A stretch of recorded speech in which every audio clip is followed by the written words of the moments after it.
No último século, inúmeros segredos foram escondidos atrás da cortina de ferro.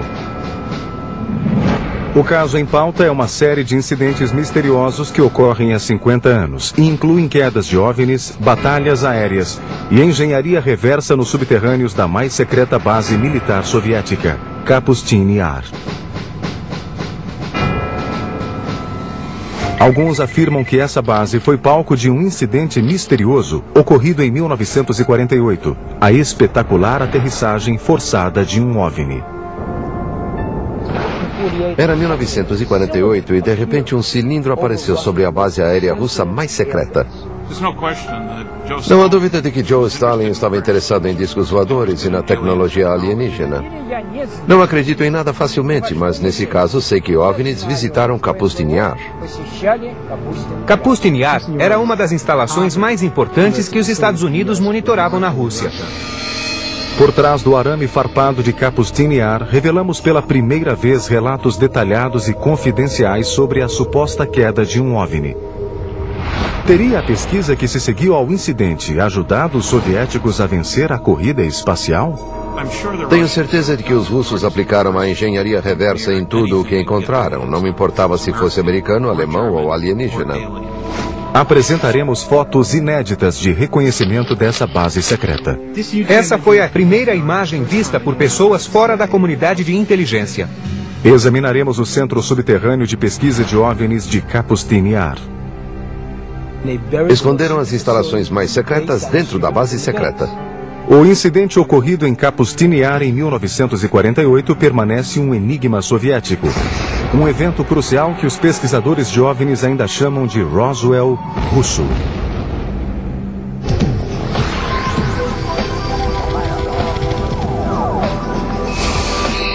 Arquivos extraterrestres. O Roswell russo. A base militar ultra-secreta de Kapustin Yar, localizada a 100 quilômetros a sudeste da antiga Stalingrado e 800 quilômetros ao sul de Moscou, foi construída sob a direção pessoal de Joseph Stalin. É a maior e mais antiga instalação militar da Rússia. Suas atividades nos últimos 60 anos alimentaram a controvérsia sobre o que realmente acontece por trás dessas paredes. Kapustin Yar, ou Vladimirovka, como era chamada inicialmente, foi e ainda é a primeira instalação espacial russa. Sou Vladimir Semenov e trabalhei na KGB por 26 anos. Em Kapustin Yar tudo era secreto, não havia nada lá que não fosse secreto. Sou Sergei Khrushchev, filho do ex-premier da União Soviética, Nikita Khrushchev. Menos de um ano após o acidente de Roswell chegar às manchetes do mundo, muitos acreditam que essa base russa presenciou um encontro e um acidente envolvendo OVNIs. 19 de junho de 1948, início da noite. De acordo com os relatórios, os controladores de tráfego aéreo de Kapustin Yar avistaram um estranho objeto na tela do radar. No mesmo momento, um piloto de caça MiG viu em sua frente um OVNI com a aparência de um grande charuto prateado, a 10 quilômetros da base. O piloto entrou em contato com a base para dizer que uma luz brilhante ofuscava sua visão. Um piloto russo encontrou um OVNI em 1948 e tentou atacá-lo com resultados desastrosos para ambos. O piloto foi cegado pelos raios de luz que emanavam do OVNI. Acredita-se que, sob ordens diretas do comandante da Força Aérea Soviética, o piloto tenha travado o combate com o OVNI por 3 minutos antes de lançar um míssil que finalmente derrubou o objeto.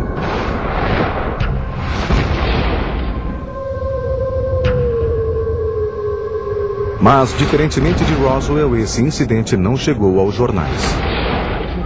Era 1948 e de repente um cilindro apareceu sobre a mais secreta base aérea russa. Eles enganaram os MiGs. Foi uma batalha aérea. E os pilotos russos eram bons.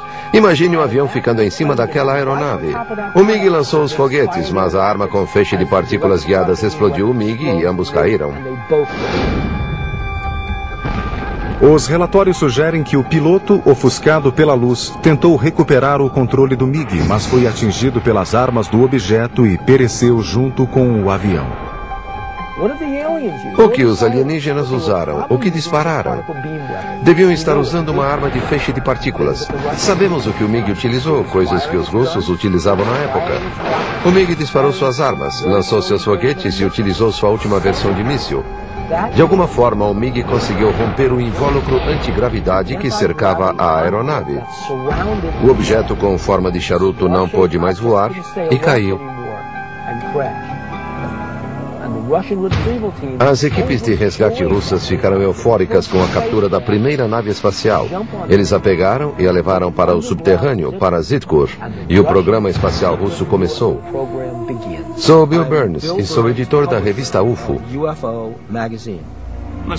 Sejamos sinceros, todos queriam pôr as mãos em um disco voador.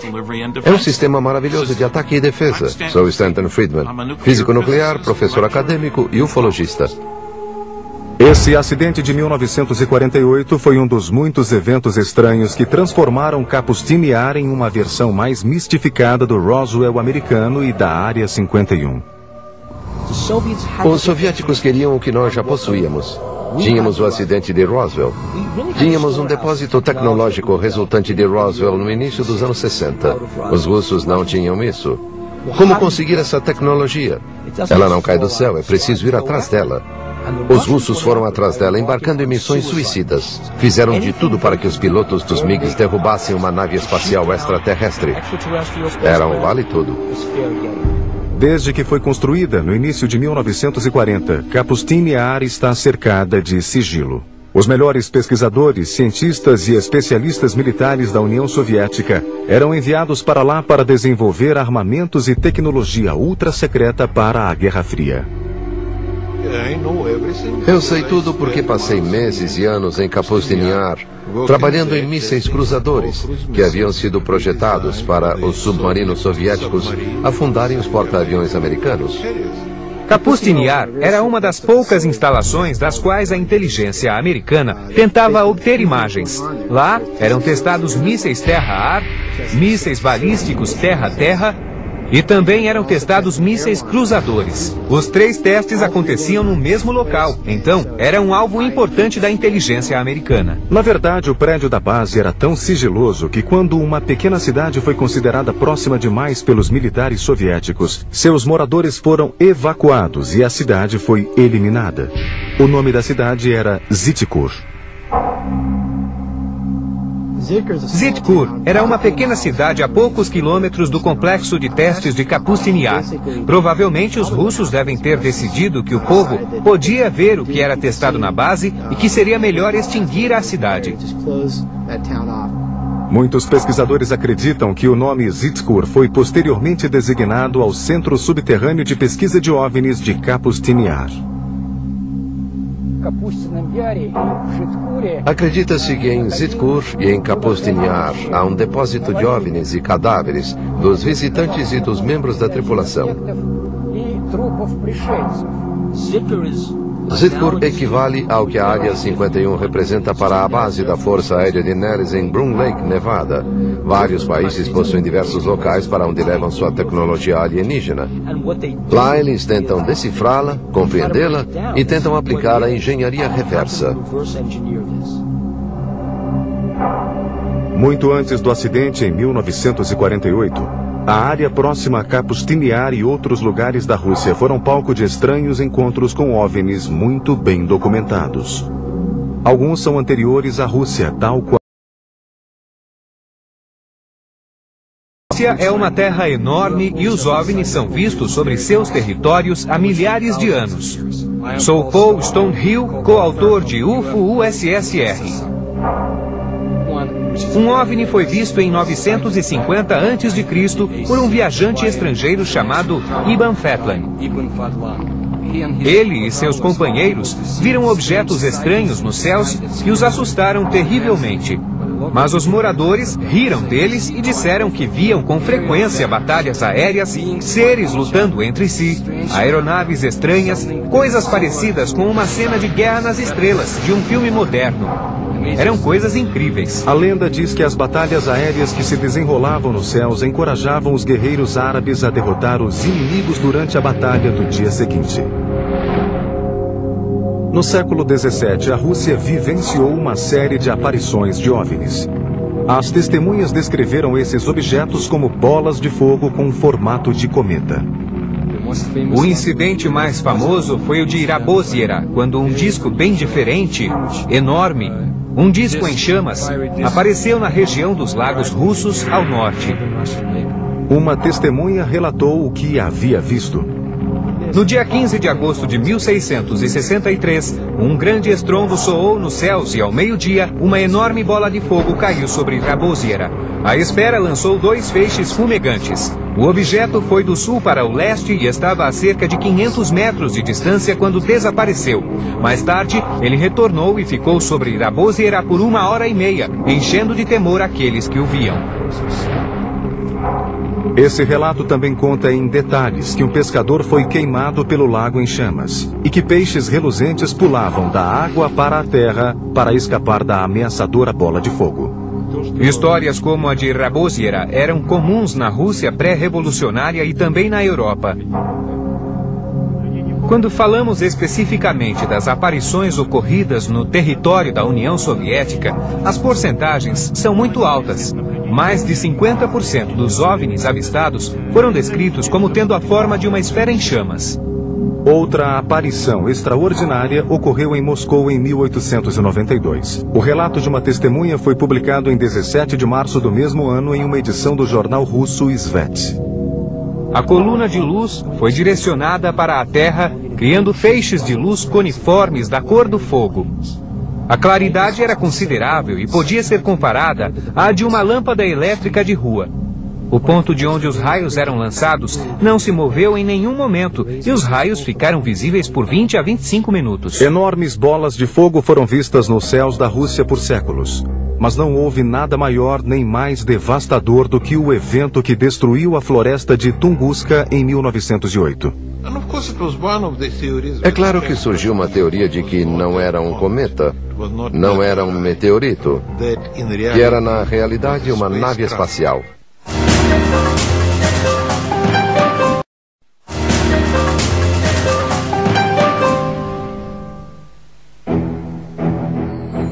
O mistério do meteoro. Cientistas russos investigam cratera. Cientistas comunistas examinam a vasta cratera siberiana. Uma nuvem de poeira cósmica atravessou o sistema solar e atingiu a Terra. Uma chuva de meteoros assolou a atmosfera terrestre. Tudo isso faz parte da história do meteoro que caiu na noite de 1908 na Sibéria com a força de uma bomba atômica. 30 de junho de 1908, 7 horas da manhã. A tranquila floresta de Tunguska, na Sibéria, foi atingida por uma explosão ensurdecedora com força equivalente à de uma bomba de hidrogênio de 40 megatons. Árvores enormes se quebraram como se fossem galhos, enquanto a explosão dizimava a floresta. Os efeitos do abalo foram sentidos na Europa Ocidental e inicialmente acreditava-se que fora causado por um meteoro gigante que caíra na Terra. Minha conclusão pessoal foi de que era a mãe natureza exibindo sua força. Não havia inteligência por trás do que havia acontecido ali. Não foi um foguete, não foi uma bomba, enviada para nos mostrar que os alienígenas estavam observando os terráqueos. Literalmente é uma catástrofe vinda do espaço. Resumo das notícias. Os pesquisadores de OVNI alegam que se essa explosão foi resultado de um meteoro, por que não foram encontradas crateras em Tunguska? Isso é algo que os cientistas até hoje não conseguem explicar. Foi uma explosão, digamos assim, embora alguns a chamem de implosão. Quilômetros inteiros da floresta de taiga foram destruídos. O evento em si causou mudanças no campo magnético do nosso planeta. Os acadêmicos acreditam que o incidente em Tunguska foi simplesmente um meteoro, mas há muitos fatos que confirmam a ideia de que foi um voo racional e guiado. Ele fez uma curva que um meteoro ou um objeto natural não poderia ter feito. O que poderia ter criado tal nível de devastação sem deixar uma cratera? Os atuais pesquisadores de OVNI não são os primeiros a suspeitar que o incidente em Tunguska não foi obra de um meteoro. Relatórios sugerem que Stalin acreditava que a explosão fora causada por um OVNI que testava uma arma experimental. Stalin estava interessado em obter informações que determinassem se os OVNIs representavam uma ameaça imediata para a segurança soviética. Para isso, ele pediu que seus melhores cientistas apresentassem uma avaliação. Cientistas como Korolev estudaram escombros de OVNIs. Sergei Korolev, um dos cientistas mais renomados da União Soviética, tornou-se o pai do programa espacial russo e o responsável pelo Sputnik. Juntamente com Stalin, ele estava determinado a solucionar o mistério de Tunguska. Essas observações o levaram a financiar uma expedição para o local do incidente em Tunguska. Sergei Korolev utilizou seu próprio dinheiro para enviar uma expedição a Tunguska em helicópteros. Korolev não se reuniu com Stalin. Alguns pesquisadores queriam provar que Korolev teve uma reunião com Stalin, mas não há nenhuma evidência. Stalin presumiu que podia ter sido uma nave espacial. Ele queria encontrar os fragmentos, montá-los e recriar o objeto com fins militares. Inicialmente, Korolev encontrou muitas marcas físicas ainda visíveis em Tunguska, mas a descoberta mais chocante foram os fragmentos de metais radioativos encontrados no local. Não eram destroços característicos de asteroides ou meteoros. Seguindo a rota de voo do objeto de Tunguska, depois do local da queda, há uma área que os ufologistas russos chamam de cemitério do demônio, uma área em que nenhuma planta ou animal sobrevive. Lá também existem níveis de radioatividade acima do normal. Tudo isso é resultado de um provável fragmento de metal radioativo desprendido na queda.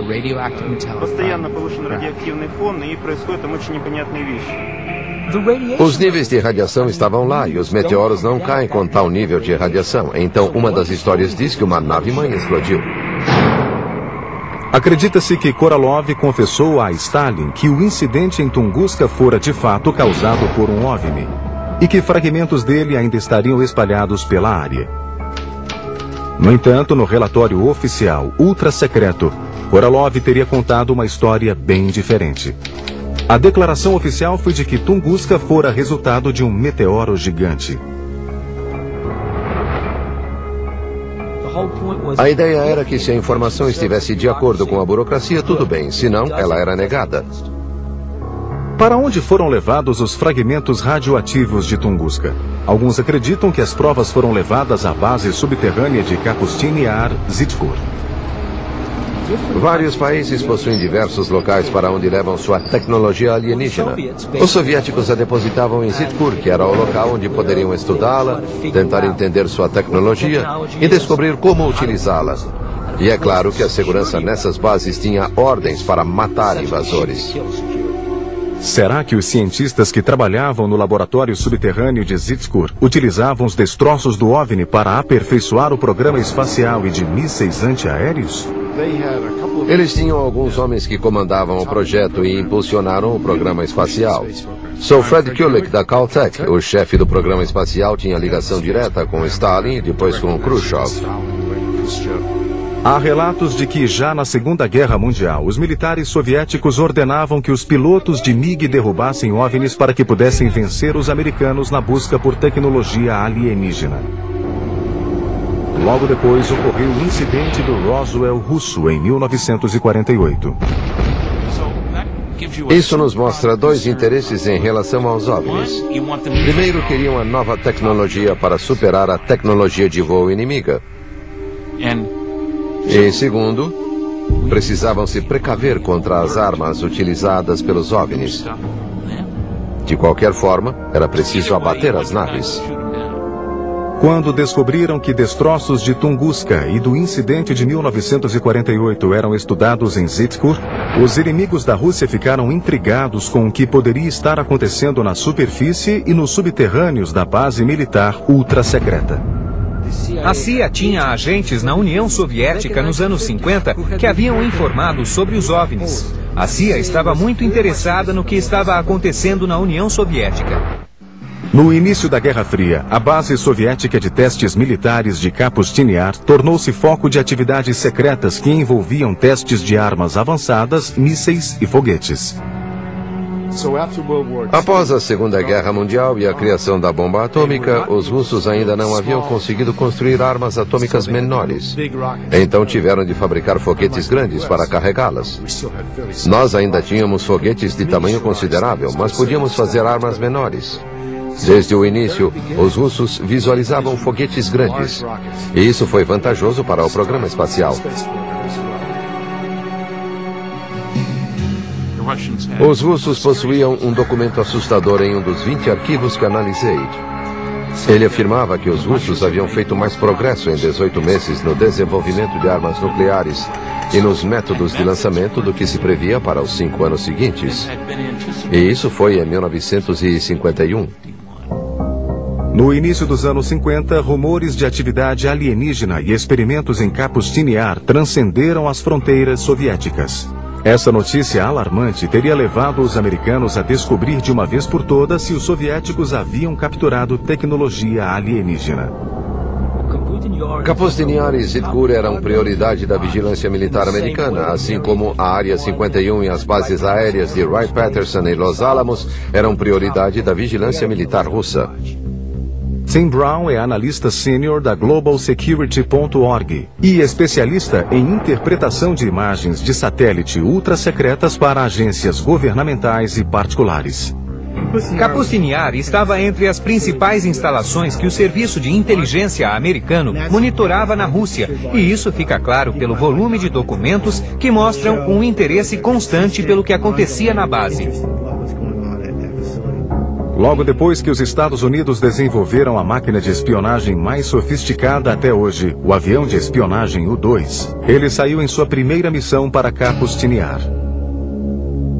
Deve ser a primeira vez que alguém fora da CIA ou da comunidade de inteligência vê essa imagem de Kapustin-Yar feita pelo U-2. Essas fotos de reconhecimento inéditas do U-2 permitiram uma análise detalhada da base militar secreta.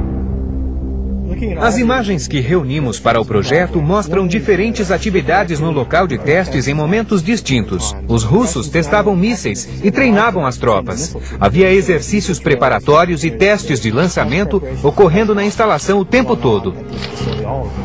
Um relatório conjunto do Exército, da Marinha e da CIA, datado de 1º de dezembro de 1960, descreve Kapustin-Yar como um complexo militar de testes de 3.600 km² de enorme interesse para a comunidade de inteligência. Na época, havia ao menos 4 complexos de lançamento balístico, 14 plataformas de lançamento, uma unidade de rastreamento por radar, 3 pistas de decolagem de 1.000 metros e numerosas áreas não identificadas. Mas o que as fotos de reconhecimento do U-2 não revelaram pode ser visto pela primeira vez nessa exclusiva incursão subterrânea pelo provável centro de todas as atividades alienígenas da União Soviética, Zitkur. Utilizando relatórios e desenhos do especialista em OVNI russo Anton Enfalov, essa reconstituição, vista pela primeira vez no Ocidente, pode ser o primeiro vislumbre dessa instalação secreta escondida a 400 metros abaixo de Kapustin-Yar.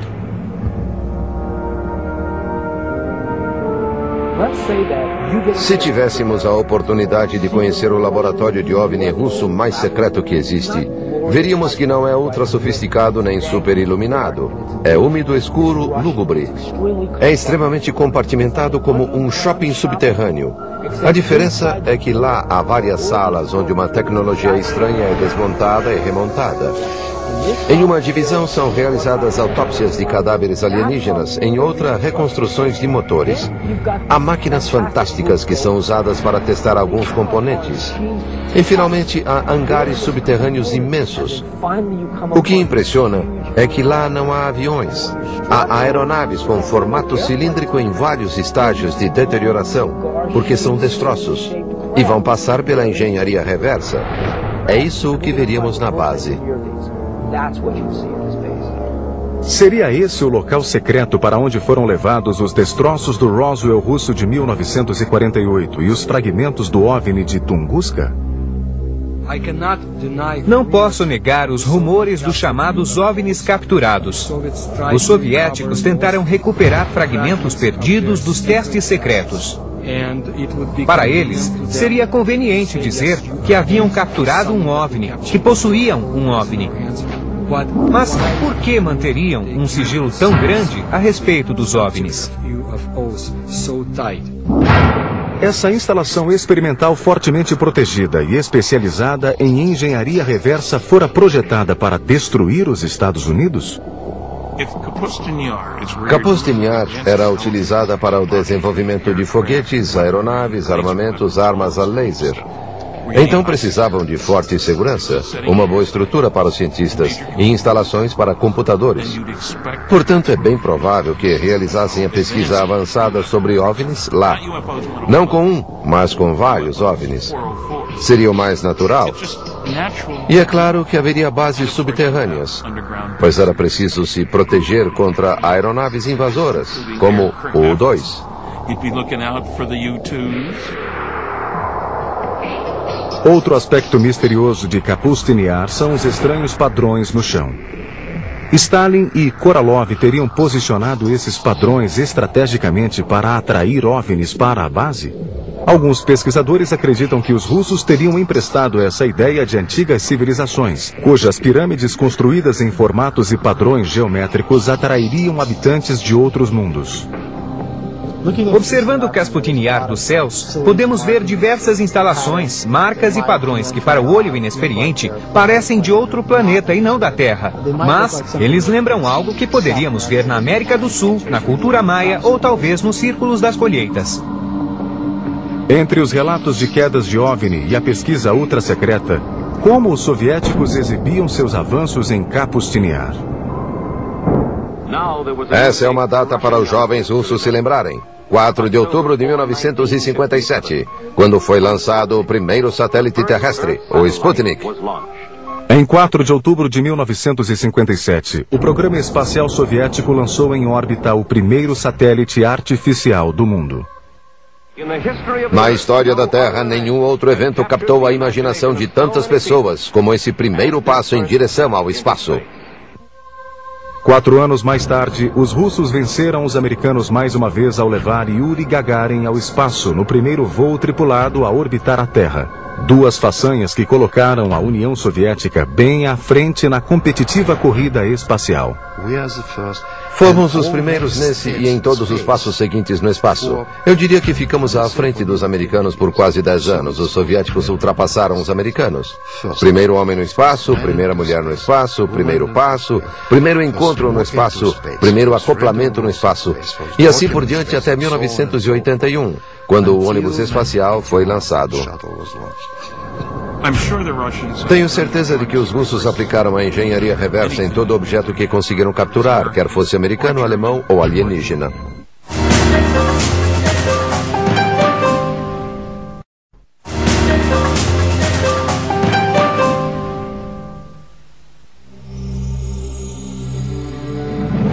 A principal autoridade russa em OVNIs é um homem tão lendário e popular no país que é conhecido somente pelo sobrenome Ajaja.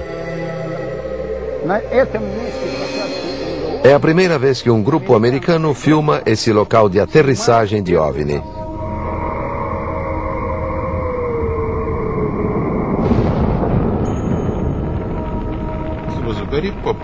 Ele era muito popular no auge da atividade de OVNIs na União Soviética. No final dos anos 1960 e 70 não era permitido, mas também não era proibido falar sobre isso. Ajaja convidou nosso programa para conhecer o ponto onde um OVNI teria caído, não muito distante do local da queda do Roswell russo de 1948. Eu tenho de ficar ali, naquele local em particular. Usando 2 varas de cobre, Ajaja inicia a expedição testando a energia que o local do acidente ainda emite hoje.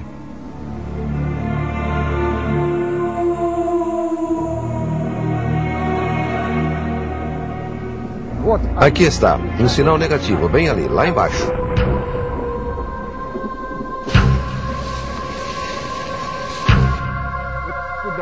Lá embaixo, por ali.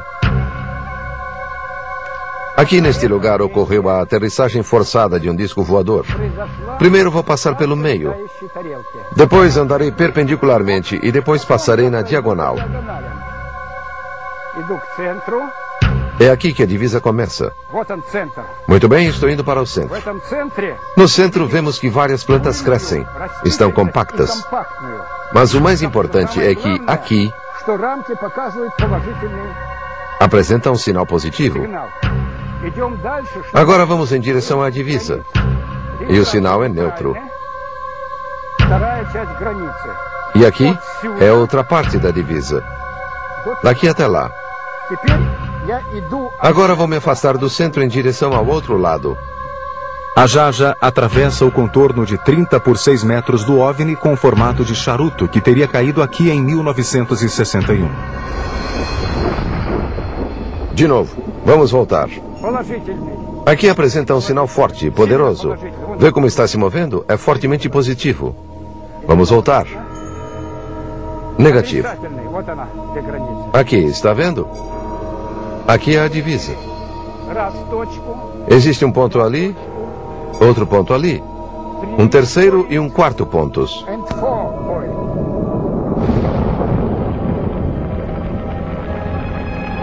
Os animais evitam esse lugar, eles dão a volta.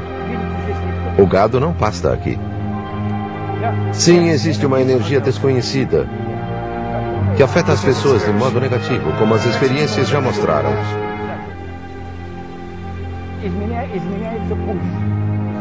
A energia muda a pulsação, muda as batidas do coração. Você fica sem fôlego, começa a suar. Está bem?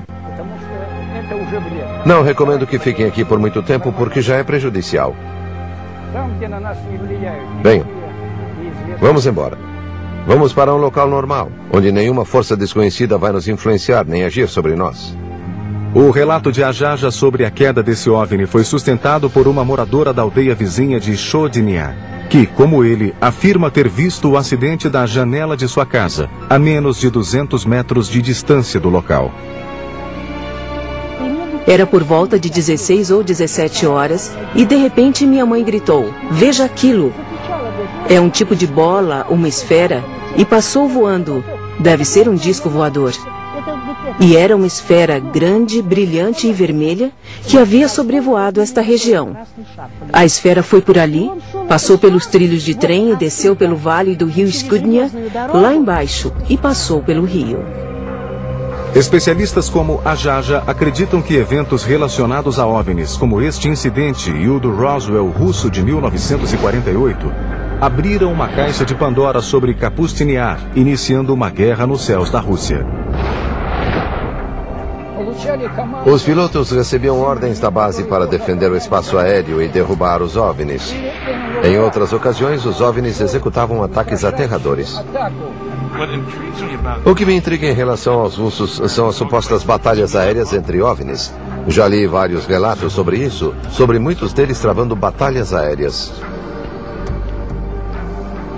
Talvez a prova mais convincente dos encontros entre os MiG soviéticos e OVNIs sobre Kapustin Yar venha diretamente do piloto de testes mais famoso da União Soviética, Marina Popovich. Heroína nacional, cosmonauta e talvez o Chuck Yeager russo, ela afirma que testemunhou batalhas reais entre pilotos soviéticos e OVNIs. Em 1964, ocorreu um incidente durante uma missão de treinamento da Força Aérea Soviética. Alexander Kapengan era o comandante do esquadrão e instrutor de voo em uma escola. Um dia, ele voava com um cadete quando foram atacados por um OVNI e mergulharam em espiral. Em outra missão militar ultra-secreta, em fevereiro de 1980, o coronel Popovich encontrou múltiplos objetos não identificados nos céus da Rússia.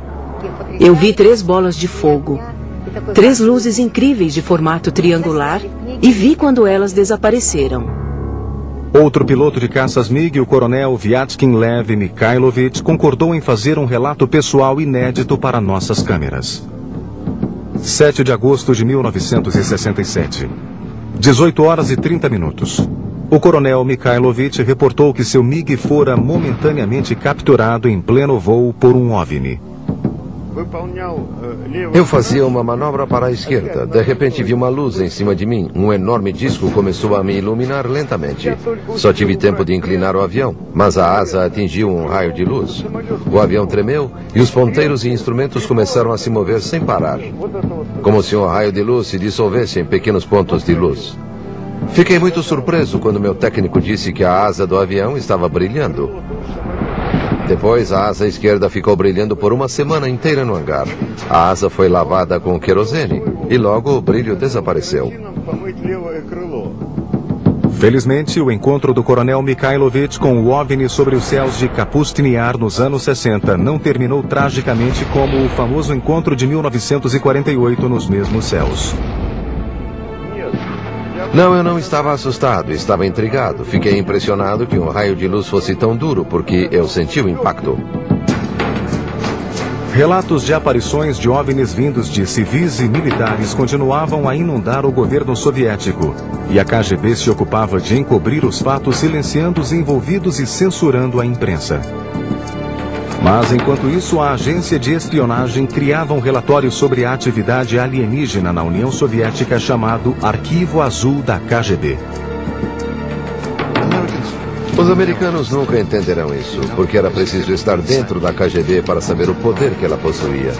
Na época do Stalin, a KGB era incrivelmente poderosa. O Arquivo Azul da KGB foi elaborado ao longo de 20 anos, entre 1960 e 1980, e foi uma das pesquisas oficiais mais extensas sobre OVNI já realizadas por qualquer agência governamental do mundo. O Arquivo Azul da KGB é uma compilação de documentos de 124 páginas, lançado em 1990. Acredito que não era toda a informação que a KGB possuía, e não sou o único. O Arquivo Azul reunia milhares de relatos de aparições de OVNI, batalhas aéreas e acidentes, todos descritos em detalhes minuciosos. De acordo com o Arquivo Azul, em 21 de março de 1990, os moradores de várias cidades russas próximas aos portões de Kapustin Yar testemunharam a aparição do mesmo OVNI entre as 22 e as 23h30. A seguir, o relato de um oficial da Corregedoria da KGB. Após a obtenção de informações mais precisas, concluiu-se que um grande número de moradores de cidades próximas havia visto um OVNI, e em vários casos 2 OVNIs. Uma pessoa viu um raio de luz ser lançado de um objeto que iluminava a superfície da Terra.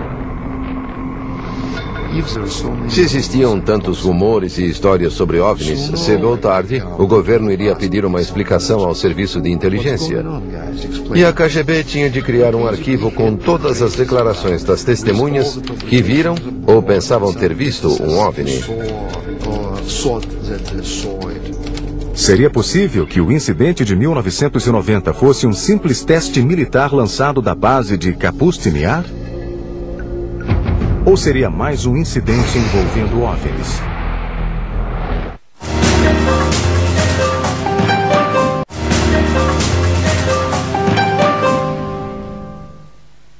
Se a União Soviética não tivesse entrado em colapso no início de 1990, esses aterrorizantes relatos de encontros de primeiro grau em Kapustin Yar e nas redondezas ainda seriam segredos soviéticos.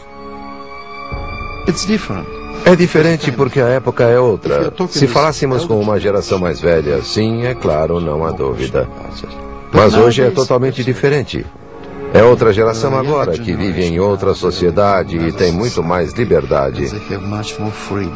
Essa nova liberdade na Rússia possibilitou que os produtores do programa adquirissem imagens militares soviéticas através de canais oficiais. Durante os anos 50 e 60, os militares soviéticos sofreram uma série de fracassos em lançamentos de foguetes e testes de mísseis que resultaram em sucessivos desastres. Seriam esses fracassos meros acidentes? Ou ataques de represália dos OVNIs? Eu conheço uma história, e normalmente não falo sobre mitos, mas fiquei sabendo que 4 veículos de lançamento soviéticos foram explodidos nas plataformas por alienígenas, porque pretendiam derrubar discos voadores. Escondidas durante 45 anos, as imagens feitas por um cinegrafista militar soviético mostram os efeitos de 2 supostos OVNIs com aparência de meteoros que teriam caído em 3 de junho de 1960. Pelo que foi apurado, nenhuma pessoa, além dos militares soviéticos e da KGB, tiveram acesso a essas imagens. 3 bombeiros do Exército Vermelho são vistos afastando-se de uma imensa bola de fogo. De acordo com os relatos, ela continuou a se expandir, provocando explosões na área por mais de 1 hora. Um dos OVNIs com formato de meteoro teria destruído 3 foguetes soviéticos nas plataformas de lançamento, enquanto o outro destruía um depósito de combustível a poucos metros de Zhitkur, o centro subterrâneo de pesquisa de OVNIs. Os escombros dos 2 OVNIs vistos aqui foram rapidamente levados a Zhitkur.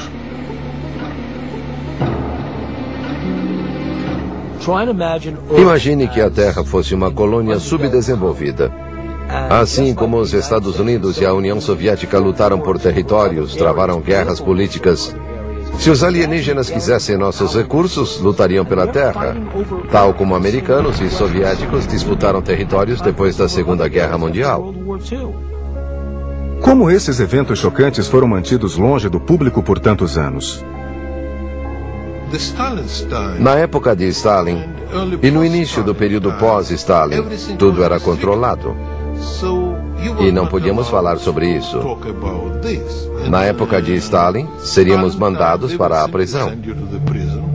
Esses relatos sobre OVNIs e a descoberta de indícios de sua existência poderiam ser justificados com uma explicação lógica?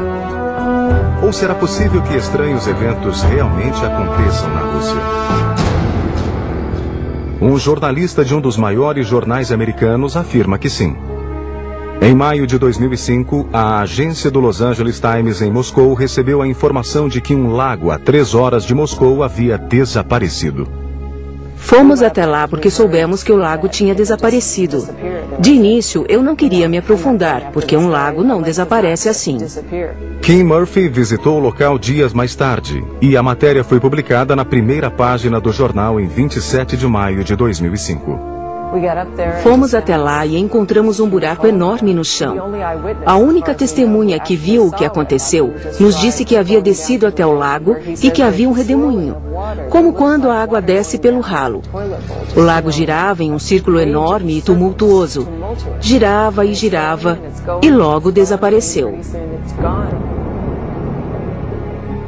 De lagos desaparecidos a bolas de fogo nos céus. E ataques de OVNIs com formato cilíndrico, a Rússia continua a ser uma terra de incríveis mistérios.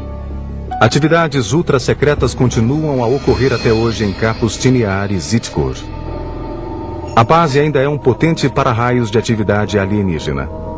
De acordo com o pesquisador, Kapustin Yar foi o local de um acidente de 1989 e, mais recentemente, recebeu os destroços do acidente ocorrido em 1997 na Polônia para serem analisados.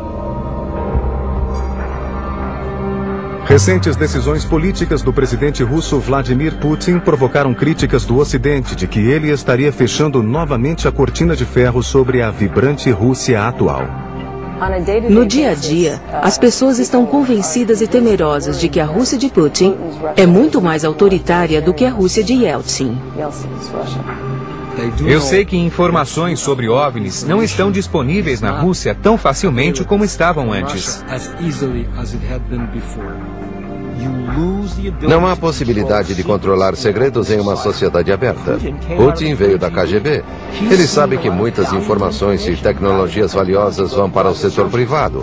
A União Soviética está se fechando em diversas áreas e também em relação aos OVNIs. Talvez demore ainda mais para que a cortina seja erguida e revele os laboratórios subterrâneos secretos dessa legendária Área 51 russa. E nós só começamos a arranhar a superfície dos intrigantes mistérios do Roswell russo. Uma afirmação extraordinária requer uma prova extraordinária. Ver é acreditar.